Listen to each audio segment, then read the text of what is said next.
Assalamualaikum warahmatullahi wabarakatuh. Perkenalkan, nama saya Ulfa Omera Isfandian dengan NIM 0494942268 dengan mata kuliah dasar-dasar penyuluhan. Hari ini saya ingin mengerjakan tugas 3 saya. Soal pertama yaitu jelaskan perbedaan antara proses adopsi dan proses difusi inovasi pertanian serta berikan contoh masing-masing. Jadi perbedaan utama antara proses adopsi dan proses difusi inovasi pertanian yaitu keduanya berkaitan dengan bagaimana inovasi baru, contohnya seperti teknologi, metode, dan varietas tanaman, dan dapat diterima dan digunakan dalam bidang pertanian. Akan tetapi keduanya berbeda dalam fokus dan cakupannya. Adopsi inovasi ini merupakan individu atau kelompok kecil seperti petani tunggal atau keluarga petani yang memutuskan untuk menerima, mengadopsi, dan mengimplementasikan inovasi baru. Jadi fokusnya pada tahap-tahap keputusan pribadi seperti kesadaran, minat, evaluasi, uji coba, dan penerimaan penuh. Adopsi sering dipengaruhi oleh faktor-faktor seperti karakteristik inovasi, misalnya keuntungan atau relatif. Karakteristik adopsi contohnya seperti pendidikan dan resiko dan konteks sosial. Sedangkan difusi inovasi ini merupakan proses penyebaran inovasi dengan melalui populasi atau sistem sosial yang lebih luas dari waktu ke waktu. Jadi fokusnya pada bagian inovasi menyebar dari sumber awal, contohnya seperti peneliti atau petani pionir ke orang lain melalui saluran komunikasi seperti media massa, demonstrasi lapangan, atau interaksi sosial. Difusi melibatkan kurva S, yaitu sigmoid.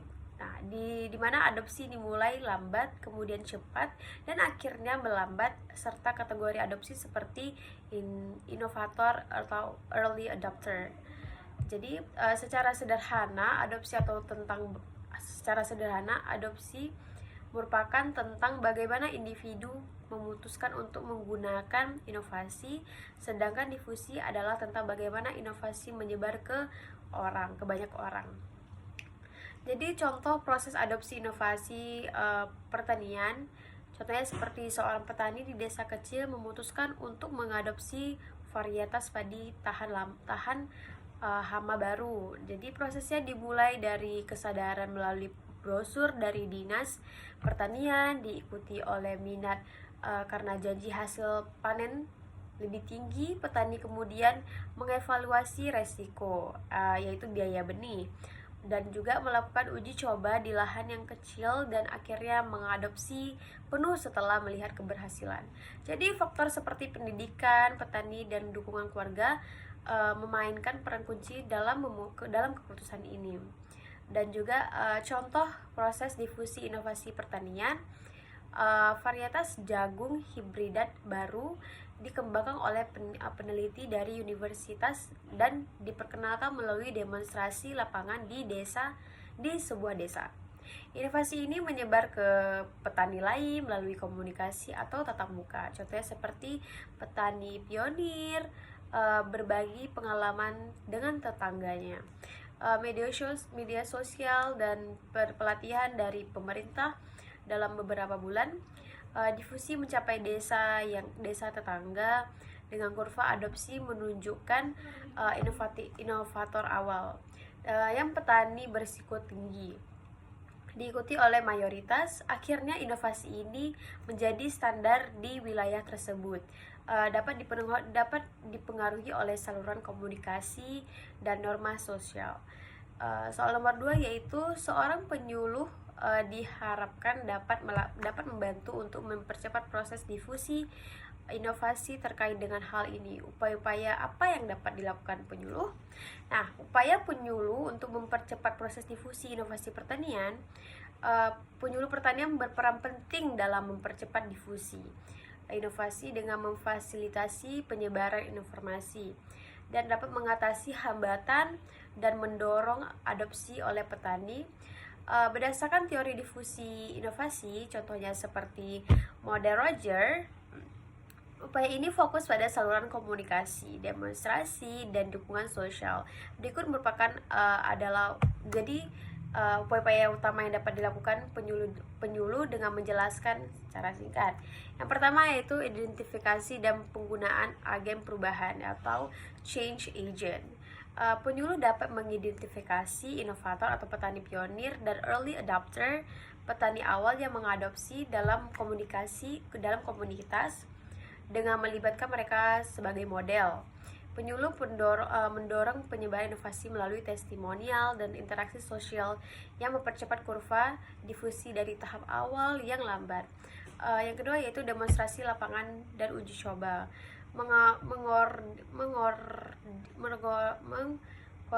Mengorganisir demonstrasi praktis di lahan petani untuk menunjukkan manfaat inovasi.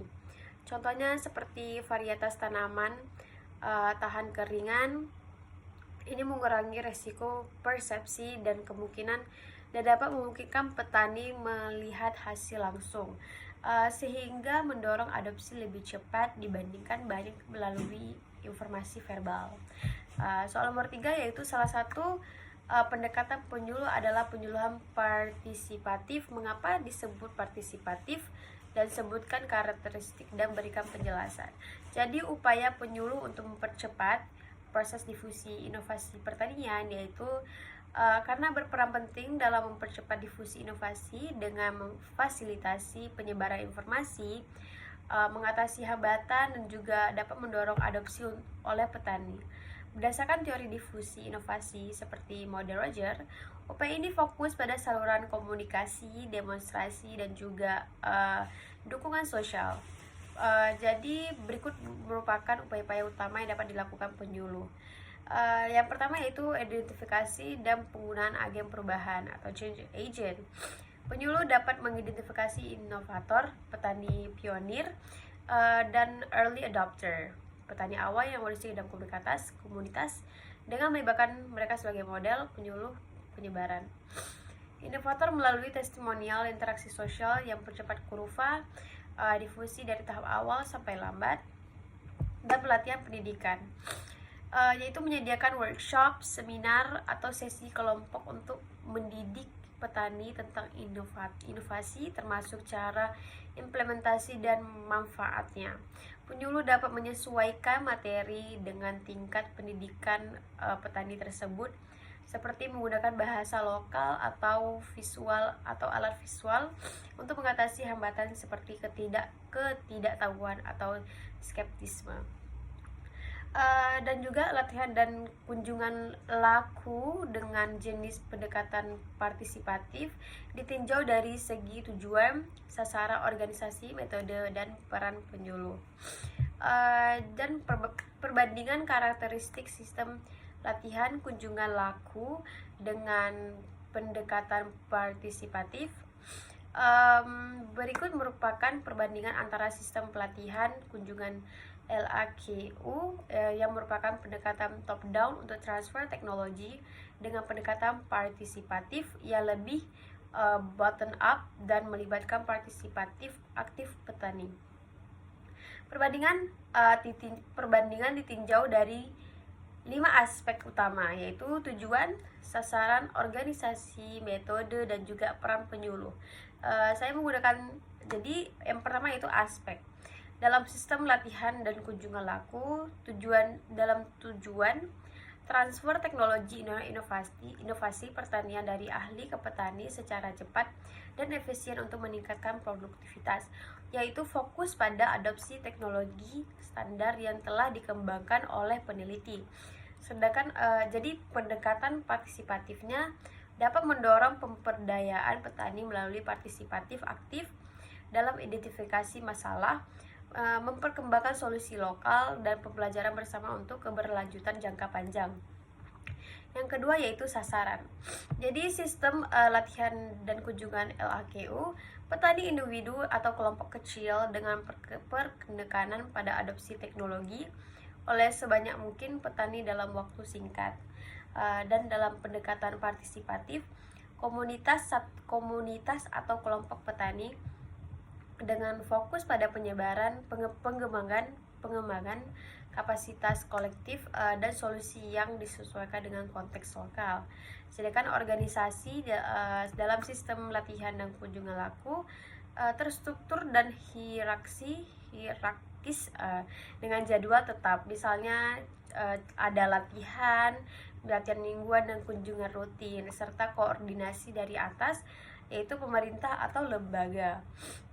Sedangkan pendekatan partisipatif yaitu fleksibel dan kolaboratif tanpa jadwal kaku dan dapat melibatkan petani dalam perencanaan dan pelaksanaan yang sering melalui kelompok swadaya.